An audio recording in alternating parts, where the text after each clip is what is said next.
Damas y caballeros, bienvenidos a una nueva entrega de Pedazos de Historia con el inigualable don Alberto Garín. Cuello alto, ¿qué tal? Pues aquí me tienes, cuello alto, señal de que estamos grabando ya con el frío. Hombre, es que lo hace, Es que hace frío. claro. Y en tu zona más. En mi zona muchísimo más. Entonces ahí nos curtimos, somos gentes duras. Sí, ya sabes que soy del Mediterráneo, un ser débil, y por eso enfermo con No. O rapidez. sea, que seas del Mediterráneo significa que seas un ser débil. El ser débil es un añadido posterior. Vamos a hablar de pueblos del mar. Vamos a hablar de pueblos del mar que fueron realmente duros. Estos sí que no eran débiles. Estos no. Claro, me has preguntado antes, oye, ¿tú te acuerdas quiénes eran los pueblos del mar? Y yo te he dicho, pues no. Pues los pueblos del mar son estos tipos que allá por el 1200 antes de Cristo, de origen en principio desconocido, aunque hoy trataremos de mostrar de dónde vienen, se pusieron a pelear contra todo el Mediterráneo oriental y se llevaron por delante a los micénicos, a los hititas, casi se cargan a los egipcios. Pero digo, en principio hay un montón de misterio en torno a ellos. Uy, pues nada. Desvela el misterio. Vamos con ello. De modo que sí, lo que vamos a tratar de hacer es desentrañar todos los misterios que hay en torno a estos pueblos del mar. Es curioso porque el propio concepto de pueblo del mar es un concepto histórico que manejaron los egipcios en los tiempos de Ramsés III. Estamos hablando allá hacia 1176-75 antes de Cristo, en una gigantesca inscripción que tenemos en el templo construido por Ramsés III cerca de Tebas, en Medinat Abú. Allí hace una narración de la llegada de estos extranjeros, algunos por vía marítima, otros por vía terrestre, a los que los egipcios llamaron, de forma genérica, pueblos del mar, más allá de que fueron capaces de distinguir algunos otros gentilicios asociados a estos gentes llegadas desde fuera. Entonces aquí términos como shekel, shekelet, yeker, peleset, veremos quiénes son todos ellos. Es decir, sí tenemos una primera constancia histórica de que hay gentes que están llegando en gran cantidad en torno a esos comienzos del siglo XII antes de Cristo, hacia ese Mediterráneo oriental y en concreto al Valle del Nilo, gentes que acuden navegando en mar, pero que también vienen por tierra. A esa documentación inicial, que es la que bautizó para los historiadores a los pueblos del mar, se añaden otros documentos más o menos por las mismas fechas, de regiones más al norte del Valle del Nilo, en la costa de la actual Siria, en la zona de Anatolia, la actual Turquía, en Chipre, donde en el intercambio de correspondencia entre los monarcas de Ugarit, los monarcas de Cárquemis, los monarcas de Chipre, los propios grandes señores de los hititas, están hablando, y aquí por ejemplo el término shekel, shekelet es interesante, porque hablan que hay un movimiento de gentes que está perturbando la existencia de todos estos territorios y que en muchos casos vienen por el mar. Es decir, que el concepto de pueblos del mar en este caso sí responde a una realidad histórica. Y todo, como decíamos al principio, es algo que ocurre en torno al 1200 a.C. en adelante. Bien, vamos a rescatar algunas ideas fundamentales. La primera idea clave: la mayor parte de las culturas que van a entrar en crisis en ese 1200, esencialmente los hititas y los micénicos, eran culturas donde el desarrollo tecnológico más importante se había producido en torno a la metalurgia del bronce. Y lo que nos vamos a encontrar es que tras ese episodio de los pueblos del mar, la metalurgia dominante que vamos a encontrar a continuación es la metalurgia del hierro. Una metalurgia del hierro, el hierro como mineral para hacer objetos ya se había utilizado desde muchísimos siglos atrás, en muchos casos hierro meteórico, pero fundir hierro y a partir de esa fundición crear herramientas de hierro es algo que se había hecho ya desde 2-3 siglos antes de este episodio de los pueblos del mar. Pero lo interesante está en que después de 1200 a.C., el hierro se impone como la metalurgia dominante, sin que por ello se deje de utilizar el bronce. Ese cambio podría ser una explicación. Podríamos pensar que estamos ante gentes de fuera, estos pueblos del mar, que vienen con una tecnología metalúrgica superior, el hierro, y que, por ejemplo, en el campo de batalla pueden derrotar a los ejércitos que solo combaten con herramientas de bronce. Pero aquí estaríamos ante una simplificación de lo que realmente ocurre, porque recordemos que el bronce es una aleación de cobre y estaño, Y lo que sí había sucedido, y esto es un elemento importantísimo para entender toda la crisis en torno al 1200 a.C., es que los yacimientos tradicionales de estaño prácticamente habían acabado. Y el comercio vinculado a esos yacimientos de estaño, por tanto, había quedado bloqueado.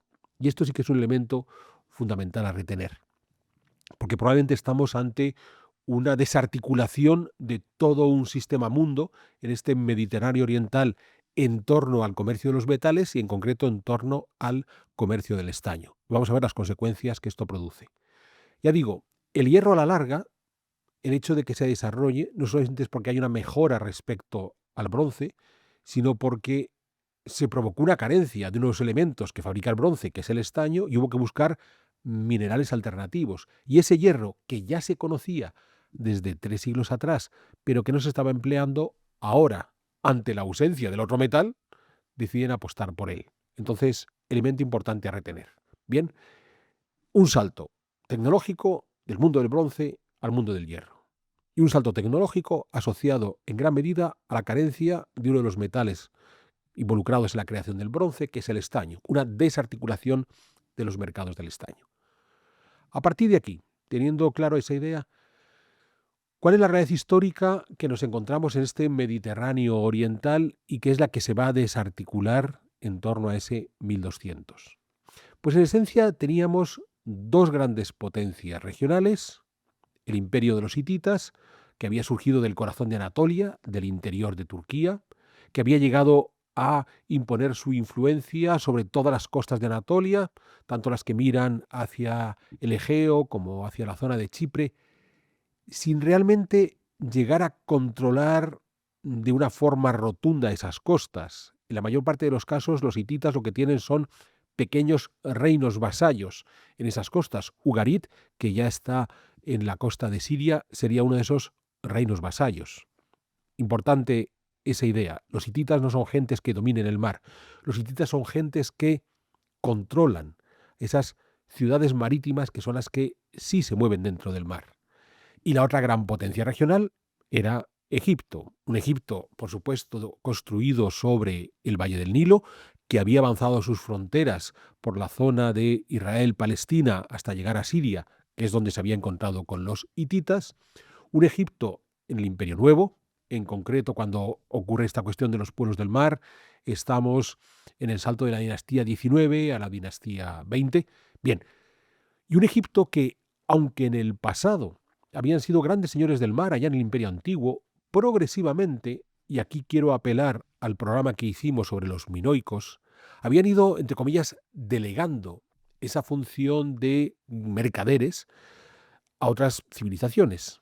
Por ejemplo, Creta durante el Imperio Medio. Ya tuvimos ocasión de explicar cómo el éxito cultural, el éxito económico generalizado de los cretenses de los primeros palacios, hablamos 1700 antes de Cristo, pudo deberse a que eran los barcos que empleaban los egipcios para su comercio. Pues bien, en este Imperio Nuevo tenemos una situación similar. No son los egipcios los que realmente están enviando sus flotas, sino que directamente contratan las flotas de todos estos otros pueblos que se mueven por el Mediterráneo Oriental, los micénicos, que están en Grecia y que han ocupado Creta, el reino de Chipre, el propio Ugarit, otra serie de pequeños reyezuelos con barcos en la costa de Anatolia. Esto es muy interesante porque hemos de pensar que cuando hablamos del de la civilización minoica, de la civilización de los cretenses, contábamos cómo los primeros palacios estarían asociados al éxito del Imperio Medio egipcio, que utilizó esos barcos cretenses para sus intercambios comerciales. Los cretenses no tenían que protegerse porque eran los egipcios los que presentaban su flota militar. Hay una crisis de los primeros palacios, surgen los segundos palacios hasta que se concentran todo el poder de Creta en un palacio único que es Noxos, y en torno al 1400 a.C. ese mundo minoico cae en manos de gentes que vienen de la Grecia continental, que son los micénicos. Por cierto, que a los micénicos tendremos que dedicarles un pedazo de historia. Es muy llamativo porque estamos hablando de en torno a 1400, 1450, 1400 a.C., gobernando la dinastía 18 en Egipto, la dinastía de la reina Hatshepsut, de Tutmosis III, de Amenofis III, de Akenatón, esta dinastía, ¿vale? Para que nos centremos. Probablemente la conquista de Creta por parte de los micénicos pudo producirse en los tiempos de Tutmosis III, que fue uno de los grandes faraones de Egipto. Y es muy llamativo que Tutmosis III no se preocupase especialmente por proteger de alguna manera a sus viejos aliados cretenses y permitiera que los micénicos ocuparan la isla de Creta.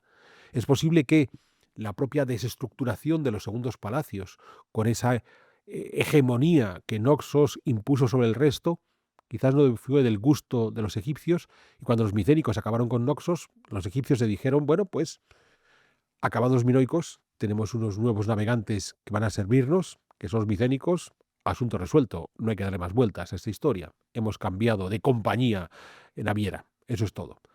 Si bien es cierto que una diferencia entre estos micénicos llegados a Grecia continental y los cretenses, los minoicos, es que los micénicos, aparte de mercadear, también pirateaban. Sus barcos ya no solamente son barcos comerciantes, también pueden ser utilizados como barcos de guerra. Los micénicos, los chipriotas, los anatolios, porque ahí es muy llamativo, en estos 1400, 1300 a.C., sabemos de algunos roces entre algunos de estos navegantes, sobre todo gentes que vienen de Anatolia y Chipre, y Egipto. Estos, que en principio son los mercaderes al servicio de los faraones, en alguna ocasión se dedican al pirateo e incluso a alguna incursión indebida, que lo que va a provocar es esos roces y que en muchos casos se resuelve directamente incorporando a estos navegantes del Mediterráneo oriental en los ejércitos de los egipcios. Y aquí es muy llamativo porque vamos a encontrarnos en la documentación de estos siglos XIV-XIII a.C., por tanto, 2 siglos, un siglo antes de la historia de los pueblos del mar, a algunos miembros de esos términos que estaba mencionando antes, los sheques, shekelet y demás, que ya han pasado a formar parte del ejército de los faraones. Vendría a ser un poco lo que ocurre siglos después en el Imperio Romano, cuando descubrimos que los germanos hacen un primer asalto del Imperio Romano en el siglo III, cruzan el Limes por primera vez en el siglo III, los romanos logran reprimirlos, y a partir de ahí, durante siglo y medio, esos germanos siguieron entrando en el Imperio Romano como mercenarios al servicio de los emperadores, más allá de que terminarían por ser los que acabaron con el Imperio Romano de Occidente. Aquí hemos tenido ocasión de repasar todas estas vicisitudes de este final del mundo romano, de estos germanos aliados después convertidos en enemigos, en los programas que hemos realizado con José Sotochica o con Federico Romero. De modo que les invito a que echen un vistazo a nuestro archivo de pedazos de historia para ver ese tránsito del germano mercenario aliado al germano enemigo. Algo así estaba ocurriendo en esos siglos XIV-XIII hasta el 12 a.C. en la zona de Egipto. Bien, tenemos estas dos grandes potencias, los hititas y los egipcios. Dos grandes potencias que además están muy centradas en sus conquistas territoriales y en muchos casos en el propio enfrentamiento de la una contra la otra.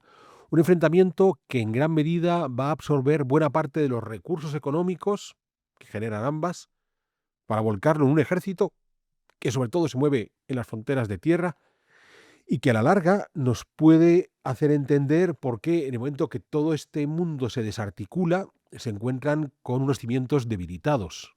Y de nuevo, voy a hacer un salto en la historia. Pensemos cuando los árabes, después de la unificación provocada por Mahoma en la primera mitad del siglo VII, salen de la península arábiga y son capaces de conquistar con cierta rapidez buena parte de los viejos territorios del Imperio bizantino y del Imperio persa. En esencia, porque los bizantinos y los persas llevaban tantas décadas peleando entre ellos, habían invertido tanto dinero en esas peleas entre ellos, habían malgastado tantos recursos, que cuando llegó un enemigo externo no fueron capaces de aguantar el golpe. Pues algo así podemos estar viendo en el caso de estos hititas y de estos egipcios, siendo los hititas los que pagaron el precio más alto porque desapareció como imperio, mientras que los egipcios en esencia tuvieron que retirarse de esa zona que habían ocupado de las actuales Palestina, Israel o Siria. Bien, dos grandes potencias que se centran sobre todo en el ámbito territorial y después una serie de reinos más o menos grandes en el área marítima, que he mencionado ya varias veces, Los más destacados son los micénicos, los que desde la Grecia continental habían ocupado Creta y que son los que se están moviendo por el área del Egeo y pueden llegar hasta el Mediterráneo central, hasta Sicilia y el sur de Italia. Y luego los otros reyezuelos, el de Chipre, el de Ugarit, los reyes de la Licia, en el sur de Anatolia, que también están llevando a cabo sus intercambios comerciales en ese Mediterráneo oriental. Esta es la realidad que tenemos en torno a ese 1200. Una realidad además muy curiosa en el caso de los micénicos, e insisto, haremos un programa monográfico sobre ellos. Hemos de pensar que los eventos más conocidos, la Puerta de los Leones de Micenas, se está construyendo aproximadamente en torno a ese 1200. Es más, no tenemos muy claro cuándo es la famosa Guerra de Troya, 1250, 1200 a.C., una Troya que sería otro de esos reinos costeros, en este caso en los estrechos, bien, que eran utilizados, una vez más, por los hititas para sus intercambios comerciales. O sea, que estamos ante una cultura micénica que se encontraba en un periodo interesante, de cierto apogeo, igual que le podía estar ocurriendo al mundo hitita o al mundo egipcio. Y ahí es cuando se provoca el descalabro. Algo sucede y entonces todo esto se viene abajo. Claro, hay una serie de explicaciones que ya he tenido ocasión de comentar en otros procesos históricos, en pedazos de historia, asociados esencialmente a desastres naturales. Y aquí, Jano, como sabes, es muy fácil dejarse llevar por la búsqueda de una causa única, un desastre natural brutal que acaba con todo. Sí, esto que dicen, ¿no? Que una catástrofe natural puede acabar con una civilización. Hombre, quizá no tanto, ¿no? Entonces, algo que tenemos que entender, que es fundamental, es que los desastres naturales pueden acabar con una comunidad. Entonces, pensemos en la erupción de un volcán, y hay uno que es muy conocido, que es el caso del Vesubio cuando destruye Pompeya. El Vesubio destruyó completamente dos ciudades, Pompeya y Herculano. No acabó con el Imperio Romano. Podemos pensar en terremotos. Claro, yo que paso la mitad de mi vida en un país sísmico como es Guatemala, hay una ciudad maravillosa en Guatemala que es Antigua Guatemala, y en la historia del Antiguo Guatemala tenemos claramente documentados tres grandes terremotos durante el siglo XVIII, 1717, 1751, 1773. Los dos primeros, el del 17 y el del 51, provocan un gran destrozo en la ciudad, unos cuantos muertos, un momento de crisis en todos los sentidos en el periodo inmediatamente posterior al terremoto, pero las ciudades se pueden reconstruir si la estructura social es capaz de salir adelante. Es decir, el terremoto es mucho más brutal si afecta a una sociedad en crisis.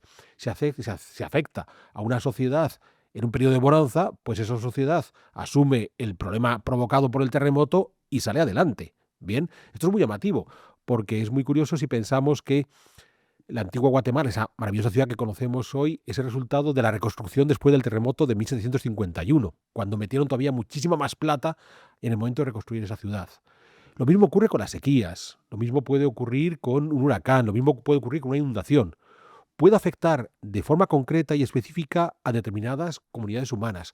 Puede llegar a ser terriblemente violento, puede acabar con muchísimas vidas, puede destrozar el territorio por completo, pero en un lugar muy, muy específico. Entonces, lo que hemos de entender es que esa obsesión que tenemos en nuestro mundo contemporáneo de buscar una explicación única y sobre todo centrada en un desastre natural para explicar un proceso histórico es un error, porque no tenemos en aquellos desastres naturales bien documentados ninguno que haya sido capaz de acabar con una civilización entera. Ninguno. Entonces, tenemos un montón de erupciones volcánicas, tenemos un montón de terremotos, tenemos un montón de huracanes, tenemos un montón de inundaciones, tenemos un montón de sequías asociados a un montón de sociedades bien documentadas, donde lo que vemos es que puede provocar a una comunidad determinada, más o menos amplia, una cantidad de destrozos, una cantidad de muertes importantes, pero no acaba con una civilización. Entonces, estas son dos de las obsesiones que tenemos en nuestro mundo contemporáneo.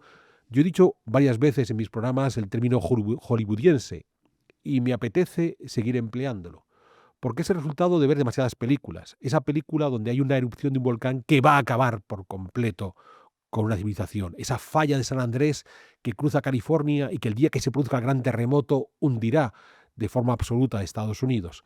Y la segunda gran idea es que eso siempre hay una persona increíble, el héroe, que viene a resolverlo todo. Pues no, ni los seres humanos pierden sus civilizaciones por un desastre natural, más allá de las pérdidas específicas en un lugar determinado que puedan provocar, ni hay un héroe único que venga a salvar a la humanidad. Entonces, en una sociedad en crisis, cualquier desastre vendrá a agravar esa crisis. En una sociedad en bonanza, un desastre natural es un problema que se termina por resolver. En una sociedad en crisis, la solución a esa crisis es una solución social. No hay un héroe que salve al mundo. Entonces, la solución social puede pasar, y lo hemos explicado aquí cuando hicimos nuestro programa sobre las migraciones, puede pasar por un cambio en las estructuras, sobre todo tecnológicas, buscando una mejora, o puede pasar directamente por desplazarte. El lugar en el que estoy ya no da para mantener a mi comunidad, me voy a otro sitio. Y es muy curioso, porque posiblemente en el caso de los pueblos del mar estamos asistiendo a este tipo de soluciones.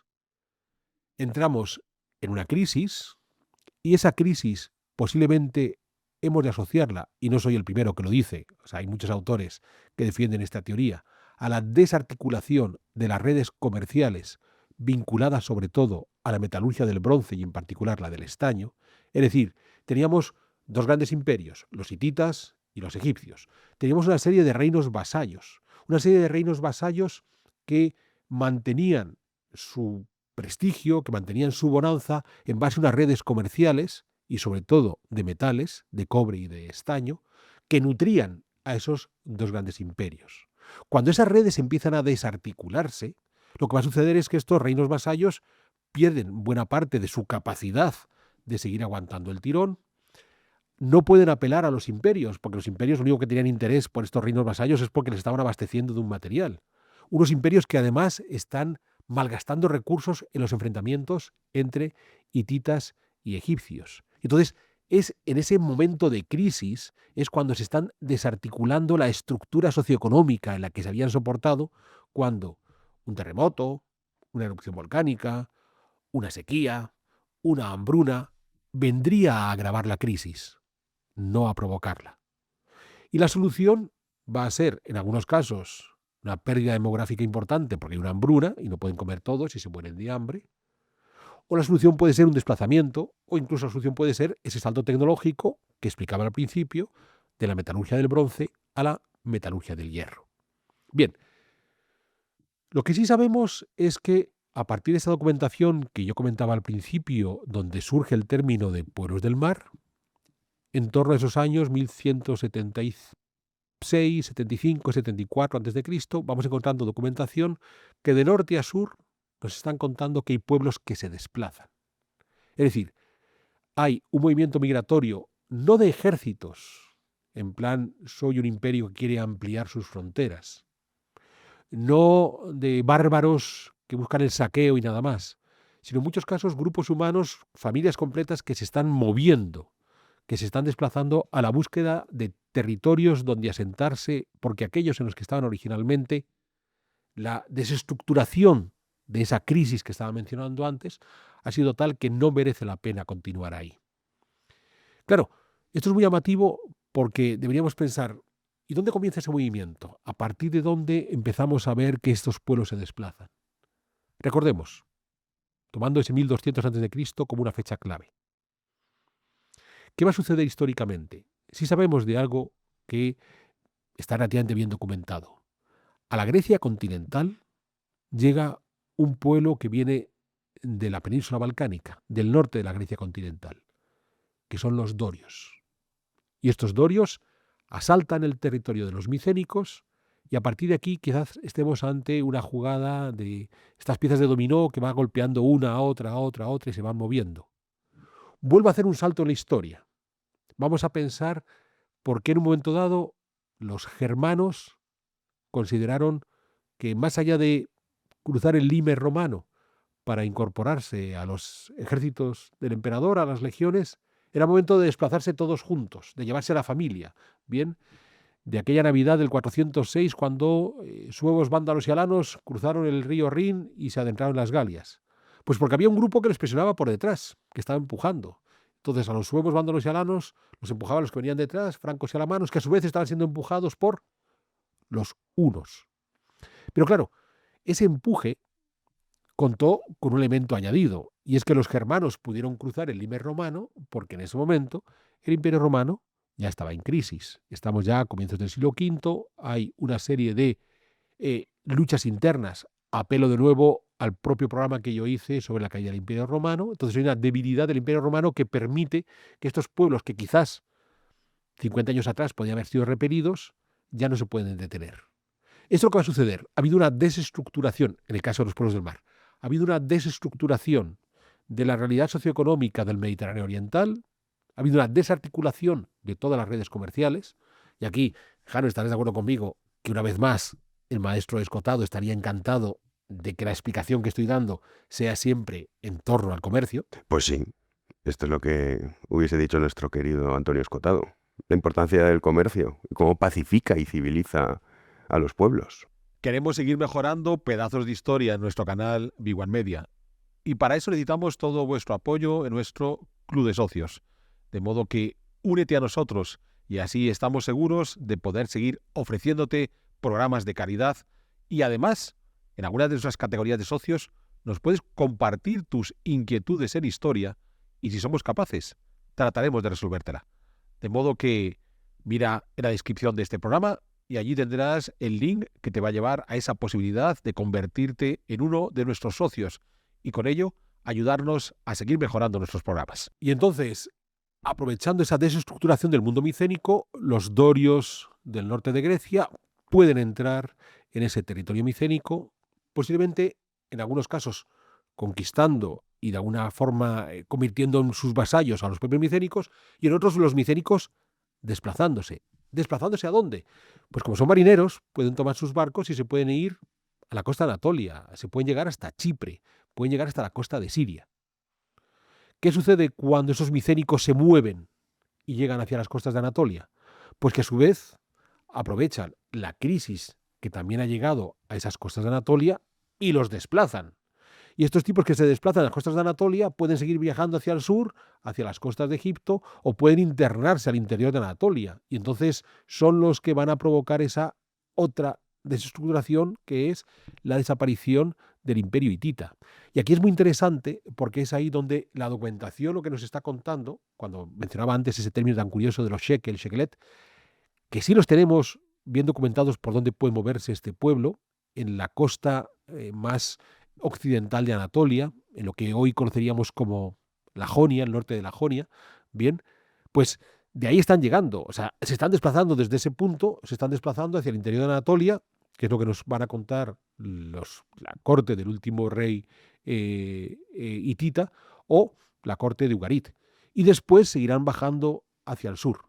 El resultado, pues todo este movimiento de gentes que huyen, porque viene a ser igual que los germanos que cruzan el Rin. O sea, los germanos que cruzan el Rin no lo cruzan porque tengan una obsesión por conquistar el Imperio Romano, lo cruzan porque les están presionando, porque ya no pueden aguantar el tipo en sus territorios y se tienen que marchar y buscan nuevos territorios y aprovechan la debilidad del Imperio Romano. Pues lo mismo ocurre con todos estos pueblos asociados a los viejos reinos mercantiles del Mediterráneo oriental que aprovechan la debilidad de los hititas para ocupar el territorio de los hititas, que se meten hacia la zona de Siria, Palestina, Israel, esa frontera entre los hititas y los egipcios, y que incluso llegan a asaltar el imperio egipcio, tanto por mar, desembarcando en el delta, como cruzando el Sinaí y entrando en el Valle del Nilo. Y es a ellos a los que hace referencia las famosas inscripciones de Ramsés III, ahí en Medina Tabú, cuando nos dice que los invasores llegaron tanto por mar como por tierra. Y cuando vemos esas inscripciones es muy curioso porque no solamente vamos a encontrarnos con militares que están entrando en el combate, porque los egipcios sí lograron frenar a los pueblos del mar y lograron hacerles marcharse más allá del Valle del Nilo, sino vamos a encontrarnos carruajes tirados por bueyes, donde van mujeres, donde van niños, donde va toda la impedimenta de estos militares, de estos soldados que en realidad son pueblos enteros desplazándose. Pueblos que han entrado en crisis, que se han visto presionados por otros pueblos, posiblemente los micénicos, que son los primeros que han tenido que ponerse a caminar para ocupar los territorios, y a partir de ahí se provoca en cadena todo ese movimiento. A la larga es muy curioso porque, aunque acabo de decir que los egipcios lograron frenar esa embestida, los egipcios se retiraron de esos territorios en la Siria que habían estado ocupando, Siria, tierra de Canaán, tuvieron que retroceder y en gran medida es ahí donde acaba el empuje de los pueblos del mar. Quizás uno de los más conocidos sean los Peleset, que probablemente son los antepasados de los filisteos, que se asentaron en lo que en la actualidad es la franja de Gaza y la costa israelí en torno a Tel Aviv, al sur de Tel Aviv. Entonces, esa Filistea, que es la que los romanos emplearon como topónimo para llamar a los viejos territorios de Israel y Judea, a todo ello lo llamaron Palestina, que es el término que hoy todavía sigue siendo utilizado para una parte de esos territorios. Pues bien, estos Peleset, curiosamente, son de todos estos pueblos del mar los más conocidos, porque ha habido una cantidad de estudios arqueológicos en torno a los yacimientos filisteos importantes. No es sorprendente porque hay un doble vínculo de los filisteos con la historia contemporánea. Por un lado, los filisteos aparecen en la Biblia. Entonces, para toda la arqueología cristiana, me da igual que sea la católica, que sea la anglicana, rastrear a estos filisteos les parecía algo realmente importante y tras la constitución del Estado de Israel, como los filisteos son de los grandes rivales en la tierra de Canaán contra el propio reino de Israel, del rey David y sus sucesores, pues también para el Estado de Israel ha sido importante seguir investigando quiénes eran estos filisteos. Que insisto, a estos sí que los tenemos bien reconocidos, bien identificados como uno de estos grupos que fueron los pueblos del mar. Vamos a tratar de estudiar un poquito a estos filisteos para tratar de entender cómo funcionan. De todos estos movimientos que he estado haciendo, en muchos casos a nivel hipotético, es cierto que cada vez tenemos más documentación que cuando uno empieza a reunir todas las pistas nos dan este camino. Hay un movimiento inicial en la Grecia continental, los micénicos, que empujan a los anatolios, que empujan a las gentes de Canaán, que llegan a este Egipto. Había otra teoría que era si el movimiento inicial, el que lanza el empuje, no eran los dorios, como yo estoy planteando aquí, sino podían venir incluso del Mediterráneo central y más allá, y asociado a una cultura, la prehistoria de Cerdeña, y eran estos sardos los que se habían desplazado hacia el Mediterráneo oriental provocando todo este enredo. Bueno, la teoría de la vieja cultura de las nuragas o nuragues, si estamos hablando en sardo, bien, ellos podían ser los que habían provocado todo ese movimiento. Hay pocas pistas para seguir esta hipótesis, porque ya digo, más allá de alguna interpretación forzada de los gentilicios en la documentación egipcia, y más allá de que en efecto en gran medida son contemporáneos a ese movimiento, en torno a 1200, el 1000 a.C., cuando están construyendo las nuragas en Cerdeña, poco más recorrido podemos tener. Lo mismo ocurre con los etruscos. Si los etruscos, que su esplendor llegará algunos siglos después, también se están moviendo en este tiempo. Entonces, claro, estamos buscando, digamos, que el motor que pone en marcha todo este proceso no se sitúe en la zona de los Balcanes, sino en el Mediterráneo central. Pudo haber cierta influencia, ¿vale? Pero no tenemos muchas evidencias, tenemos muchas más evidencias de que todo está moviéndose en ese Mediterráneo oriental. ¿Y por qué decía que el caso de los filisteos es realmente interesante?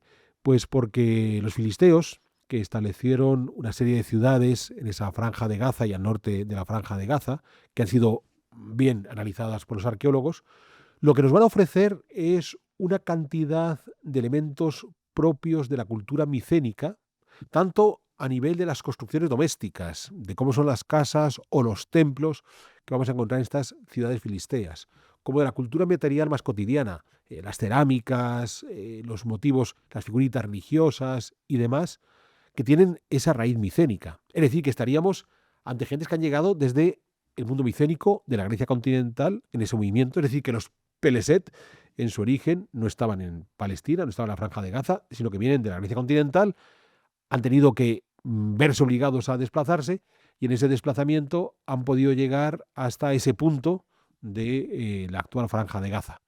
Pues bueno, esas evidencias de cultura micénica asociadas a las primitivas etapas del mundo filisteo es lo que nos puede llevar a pensar que en efecto el movimiento de los pueblos del mar de alguna manera arranca en ese mundo micénico, quizás por ese empuje inicial de los dorios y se van moviendo por todo este área del Mediterráneo oriental. Lo curioso es que el final de la historia no supuso ni la desaparición del imperio egipcio, que aún se mantuvo, más allá de que la dinastía 20 ya da paso al tercer periodo intermedio por sus crisis internas del propio Egipto, o que el imperio hitita desaparece, pero sustituido por los llamados reinos neohititas o liubo-arameos, que es otro término que le vamos a dar. Lo llamativo está en que lo que sí va a suceder es que hubo que reestructurar todas las redes comerciales. O sea, una vez que todos estos pueblos se han desplazado, que los dorios empujan a los micénicos, que los micénicos empujan a los anatolios, que los anatolios se comen a los hititas, que parte de ellos tratan de llegar hasta Egipto, que son rechazados, que se establece en la Franja de Gaza, una vez que todo eso se ha provocado, lo que viene a continuación es reestructurar todo ese espacio del Mediterráneo oriental. Y aquí es muy llamativo, porque es posible que las rutas comerciales asociadas al estaño habían desaparecido por la propia falta del estaño en los yacimientos tradicionales, pero los seres humanos tenemos esa capacidad de emprendimiento para, pues hay que buscar una nueva oportunidad, que puede estar asociada al hierro o directamente a la búsqueda de otros yacimientos de cobre o de estaño más allá de los tradicionales, quizás en el Mediterráneo central, quizás en el Mediterráneo occidental, la península ibérica, o incluso, ¿por qué no?, adentrándose en el Atlántico y llegar, si es posible, hasta las Islas Británicas. O sea que, desmontado, desarticulado toda una red comercial, una vez que todos estos pueblos de alguna forma han logrado establecerse, han logrado frenar todos sus movimientos migratorios, hay que rehacer todas estas redes.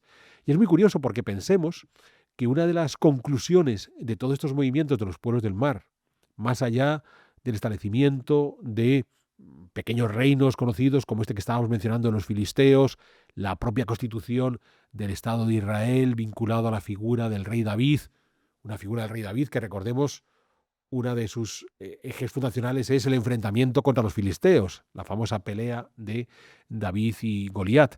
Bien, lo más llamativo está en que todo este proceso de desarticulación que había surgido en torno al 1200, que puso fin al mundo micénico, que acabó con los hititas y demás, se va a rematar con el surgimiento de una nueva civilización o de un nuevo mundo cultural interesante de comerciantes, que son los fenicios. Porque son los fenicios los que van a retomar, los fenicios en la costa del actual Líbano, los que van a retomar las viejas rutas comerciales del Mediterráneo oriental, aquellas rutas comerciales que habían sido controladas primero por los minoicos o incluso antes por los egipcios, por los minoicos cretenses, más tarde por los micénicos y todos los otros, bien, los anatolios, Ugarit, Chipre y demás, que una vez que todo se ha pacificado, ahora son los fenicios los que se van a introducir en ese control. Interesantísimo. Hay algunas fuentes en el mundo egipcio que nos cuentan cómo los egipcios, ya para el siglo XI a.C., ha pasado, digamos, 100 años de todo ese movimiento de los pueblos del mar, para ir a comerciar, y curiosamente para ir a comerciar a Biblos, a una de las ciudades fenicias, a comprar el famoso cedro del Líbano, lo que tienen que hacer es contratar barcos de quizás algunos de estos pueblos del mar, barcos filisteos, es posible, porque ellos siguen sin tener su flota mercantil. Ellos se habían deshecho de su flota mercantil desde los tiempos del Imperio Medio y no se preocuparon por restituirla. Y entonces alquilan barcos con los que se desplazan hasta Fenicia para adquirir esta madera del Líbano y regresar, lo que viene a demostrar que se están reestructurando las redes comerciales, en muchos casos en manos de los recién llegados, o ya no tan recién llegados, pues ya se han establecido, como pueden ser los filisteos, o en muchos casos los herederos de las viejas sociedades cananitas del lugar, que son los fenicios, porque los fenicios es una cultura semítica heredera de ese mundo de Canaán. Pues bien, los fenicios lo que van a conseguir es recuperar esas estructuras comerciales, y es muy llamativo porque los fenicios van a hacer una jugada parecida a la que estábamos viendo de micénicos y anatólicos respecto a los hititas. Y es que la desaparición del imperio hitita va a provocar que un viejo imperio mesopotámico que ya había vivido tiempos de gloria y que había desaparecido, los asirios, a los que también tenemos que dedicar un pedazo de historia, comiencen a avanzar hacia la península anatólica, hacia las costas de Siria, y serán los que allá por el siglo IX a.C. consigan convertir a los fenicios en sus vasallos, consigan acabar con el reino de Israel, consigan incluso, un par de siglos después, hasta conquistar Egipto. De modo que, bien, la desarticulación provocada por los pueblos del mar, esa desarticulación que acabó con los hititas, que debilitó a los egipcios, que hundió a los micénicos, una vez todos bien establecidos, generó nuevos imperios, como el asirio, y nuevos focos de capacidad comercial, capacidad mercantil, como los fenicios. Claro, es muy interesante porque al final uno de los principales problemas que tenemos asociados a los pueblos del mar es que en la parte europea de toda esta historia, en esencia Grecia, la llegada de los dorios, que puso fin a este mundo micénico, provocó la llamada Edad Oscura de ese mundo griego. O sea, teníamos un mundo griego en la parte más meridional, Creta, que había brillado desde el 2000 a.C., un mundo griego con un segundo capítulo, el de los micénicos, para el 1500, 1400 a 1200 a.C., que era un segundo brillo, y de repente aparecen los dorios y los hunden en la oscuridad. Bueno, vendría a ser, de nuevo manejándonos en estos saltos históricos, lo que ha sucedido en el Imperio Romano con la llegada de los germanos. Entonces, frente a ese Imperio Romano brillante del siglo I, siglo II, pero también del siglo IV, lo que va a suceder después con la constitución de los reinos germánicos en la parte occidental del Imperio Romano es que no llegamos a los niveles de desarrollo económico o de confort material que había vivido el Imperio Romano de Occidente. Eso nos ocurre también en el caso de Grecia. En esa etapa inicial de la creación de los pequeños reinos dorios, todos esos pequeños reinos que van a estar peleándose entre ellos durante siglos, bien, y aquí ya llegamos al mundo de Esparta y de Atenas y compañía, pues bueno, frente a lo que había en la etapa previa de los micénicos o la anterior de los cretenses minoicos, brilla menos. Entonces, esta visión, de comillas, eurocéntrica que tenemos de la historia es lo que hace que tengamos una visión de los pueblos del mar como algo que arrasó por completo ese viejo mundo, que acabó con la edad del bronce, que abrió las puertas a la edad del hierro, pero a un alto precio, al alto precio de una prolongadísima edad oscura. Y aquí hemos de evitar el error de pensar que esa prolongadísima edad oscura fue algo propio de todo el ámbito del mundo antiguo, puesto que, tal como acabo de explicar, si bien es cierto que en Grecia sí afectó de forma notable, que esos dorios, digamos, dan un paso atrás. Pensemos que los micénicos habían logrado establecer un modelo de escritura, el lineal B, que abandonaron por completo y hubo que recuperar la escritura siglos después. Por cierto, cuando los griegos recuperen la escritura, los herederos de los dorios lo harán ya no sobre un sistema silábico, como era el lineal B, sino sobre un sistema alfabético. Y un sistema alfabético tomado de los fenicios, quienes a su vez parece que desarrollaron de los ugaritas, de uno de esos reinos marítimos que tuvieron que enfrentarse y fueron derrotados por los pueblos del mar. Entonces, buena parte del mito del pueblo del mar como gran destructor es por la edad oscura griega, porque en el caso del resto del Mediterráneo oriental, como vemos, al cabo de pocas décadas todo se había reestructurado, los reinos neohititas funcionaban, los asirios fueron creciendo, Egipto se mantuvo y sobre todo surgió Fenicia como el gran motor comercial de la época. Es muy curioso porque, de nuevo, me estoy yendo mucho más lejos de lo que estábamos contando de los pueblos del mar. Quizás a los fenicios también tengamos que dedicarles un pedazo de historia a ellos en particular. Contaba antes cómo los asirios fueron avanzando sobre Siria y Anatolia, cómo lograron convertir a las ciudades fenicias en sus vasallos y en algún momento fueron más lejos, prácticamente las sometieron. Y es curiosamente en ese sometimiento de las ciudades fenicias a los asirios cuando vuelven a despegar en la Grecia continental ese mundo mercantil asociado ya a la época clásica, Atenas y demás. Lo que viene a demostrar que lo peor que le puede ocurrir a un mundo comercial emprendedor con ganas de desarrollarse es que tenga un estado omnipresente que termine por controlarle de forma absoluta. Vuelvo a la reflexión que me hacía antes. No son los desastres naturales los que provocan las crisis, son las desestructuraciones de sistemas sociales exitosos los que, una vez que provocan esa crisis, los desastres naturales las pueden agravar.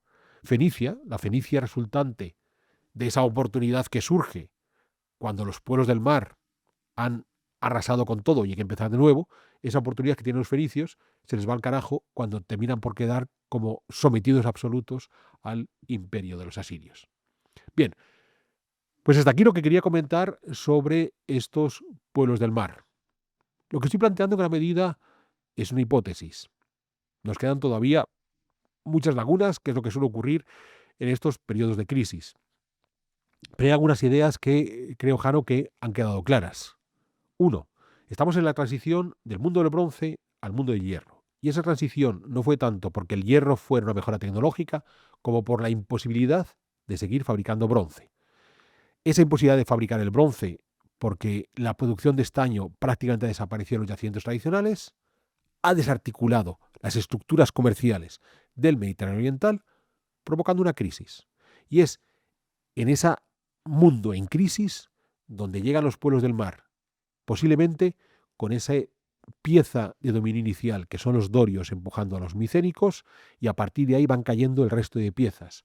Y unos micénicos que, como decía, tenemos sus ejemplos culturales bien asentados, vinculados a los filisteos, uno de los pueblos del mar que mejor tenemos identificados. Y hasta aquí, Jano, como quería decirte al principio, tratar de dar un poco de luz a esta oscura historia de los pueblos del mar. Oye, qué interesante, Alberto. Efecto dominó. Efecto dominó. Eso es lo que básicamente es la hipótesis que defendemos aquí, que como has visto, cada vez está mejor documentada. Sí, no, y es súper interesante. Yo, fíjate, te confieso que al principio del episodio digo, a mí no me creo qué tal, pero súper interesante. Me voy a aficionar a los pueblos del mar. Y a los capítulos extravagantes de la Edad Antigua. Sí. ¿Y sabes también a qué? A Freedom Collection. A Freedom Collection. Es cierto que saben ustedes que ahora, desde aquí, desde Big One, hemos lanzado esta cadena de productos de Freedom Collection. Debo confesarles que a mí la cuestión de las tazas me mola un montón. Las camisetas no es mi estilo. Bien, yo trato de ser un hombre, no voy a decir elegante, pero al menos no tan anti-elegante como Jano García. En cualquier caso, hay que apoyar la producción de Freedom Collection porque es una buena forma de seguir adelante con nuestro proyecto de Big One. Sí, o sea, tú es verdad que ya no tienes edad para ir con camiseta por ahí, pero en verano sí. Ni siquiera. Hombre, en verano sí, en verano. En verano tú sabes que yo sigo yendo con camisa y de manga larga. Ya lo sé. Sí, o sea, es verdad, tú podrías en realidad tazas. Sí, las tazas me gustan un montón. Además, soy un fan de las tazas. Pues ahí puedes hacer gasto. Por eso me he llevado ya alguna. O sea, que sepan que ya me Sí, esto es cierto. Una de mis tazas, alguna de las tazas. Nos ha robado producto. Lo he robado. Y nos hemos dejado robar. Eso es. Aprovechando que venían las muestras, he dicho, mira, estas que nadie se va a dar cuenta, me las llevo. Como la PSOE. Lo mismo. Hombre, tampoco es eso. Pues nada, visiten freedomcollection.es. Los socios ya saben que tiene un cupón de descuento y hay ofertas flash que duran 24 o 48 horas. Y luego ya, quién sabe si volverán. Eso es. Quién sabe. El misterio de la vida. Y en fin, Jano, una vez más, muchísimas gracias por acompañarme en Pedazos de Historia. No, un gusto. Y a todos ustedes, muchas gracias por seguirnos una vez más.